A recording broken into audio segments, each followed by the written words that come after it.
Quer saber uma história? Era uma vez... A primeira vez que fui a Marrocos foi em 2001 com o amigo Kim, a pessoa que eu conheço que tem mais experiência neste tipo de viagens em formato de aventura, formato de expedição, todo o terreno.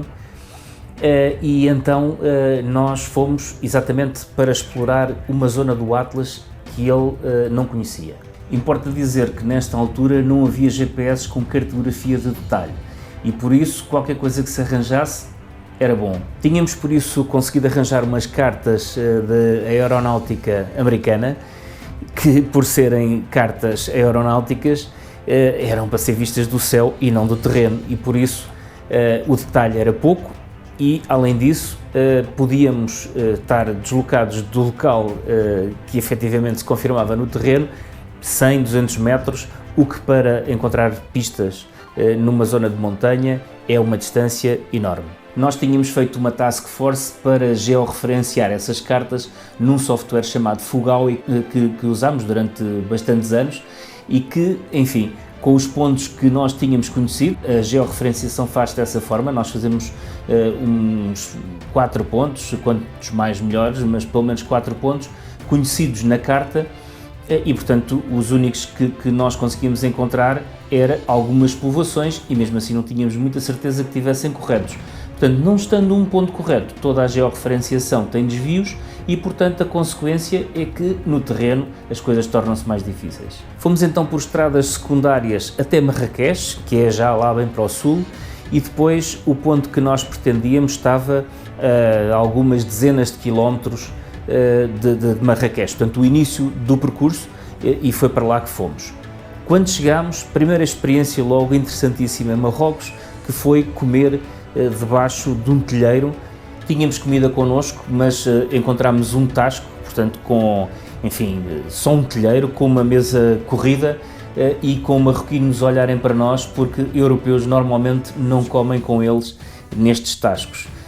A única coisa que nós fizemos foi, como tínhamos kits de talheres, utilizámos os nossos próprios talheres, porque, enfim, aqueles que nos puseram não eram exatamente a coisa mais lavada que existia. Então entramos em pista e no início a coisa até correu bem, até nos começarmos a perder, o que foi uma coisa relativamente rápida. Basicamente, quando isso acontece, o que nós fazemos é, voltamos atrás, até ao último ponto em que achamos que estamos bem, e fazemos as devidas correções. E foi assim que andámos para lá a gastar tempo, a tentar fazer um percurso que tínhamos delineado e, portanto, a historinha que vos vou contar é basicamente uma boa experiência, uma das minhas primeiras boas experiências em Marrocos, que foi chegar a uma povoação que depois percebemos que estava num caminho que não tinha saída.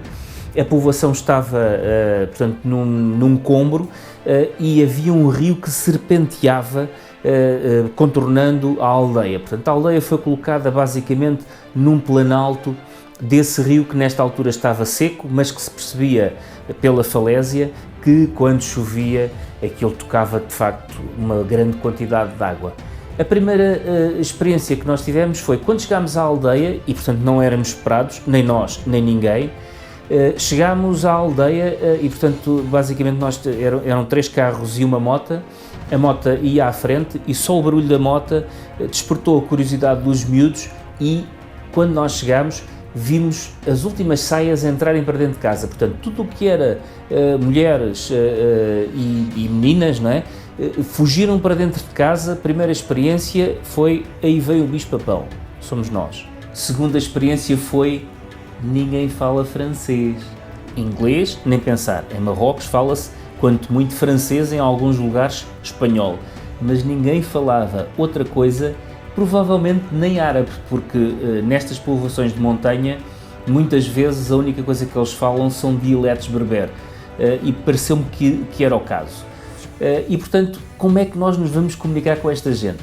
Portanto, por gestos, lá fomos explicando, tentámos apontar nos mapas que tínhamos o que é que pretendíamos fazer, mas eles olham para um mapa como quem olha para a casca de uma árvore. Depois, à medida que fomos gesticulando com a malta e fomos conseguindo fazer-nos entender, com, digamos que aqui, entre aspas, começámos a perceber que mesmo as mulheres começaram a perder o medo e começaram a vir à porta de casa, ao longe, mas ainda assim começaram a sair de casa porque estavam com uma curiosidade enorme, provavelmente nunca tinham visto estrangeiros, estão lá fechados na aldeia deles, saem para os mercados, para a povoação maior que há de estar a bons quilómetros, mas não mais do que isso, e portanto nas grandes cidades, que é onde estão os turistas, eles não vão e portanto provavelmente nem nunca tinham visto europeus, pelo menos a maioria das pessoas que estavam naquela aldeia. Então alguém foi chamar, penso que a um campo de cultivo, um rapaz que devia ser o letrado da aldeia e que de facto falava um bocadinho de francês. A partir daí as coisas começaram a ficar mais fáceis. Mas então, esta história tem a ver com a contratação de guias, chamemos-lhe assim. Então o rapaz estava entusiasmadíssimo, em primeiro lugar porque estava a falar francês e portanto ele estava a mostrar a toda a aldeia que estava a conversar com estrangeiros, e para as outras pessoas provavelmente ele era exímio no francês, pois se eles não o percebiam.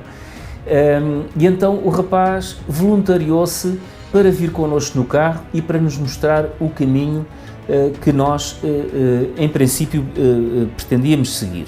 Mas não ficámos muito convencidos que ele tenha percebido na carta, portanto no mapa, o que é que nós pretendíamos fazer. Ainda assim, aceitámos que viesse connosco porque nos estava a fazer um favor, obviamente. Então andámos mais uma hora e pouco a fazer todo o terreno e em determinada altura começámos a ver que o traço no GPS estava a fazer uma inflexão e não demorámos muito mais tempo até perceber que estávamos a fazer uma curva e estávamos a voltar ao mesmo sítio. Portanto, na prática, o rapaz quis ter a experiência de dar uma volta num todo o terreno e foi isso que fez, veio connosco. Portanto, nós agradecemos-lhe muito cordialmente, pusemos o puto a andar e voltámos a olhar para as cartas para tentar descobrir o caminho dali para fora, porque de facto não era com a ajuda que o iríamos conseguir. Ou seja, o moral desta história é: se te vais aventurar em formatos de viagem, em regime de aventura, é bom que te prepares, porque este tipo de coisas vão acontecer e vão acontecer com muita frequência. E por isso tens que saber tratar de ti e desenrascar-te e resolver os problemas à medida que eles vão surgindo.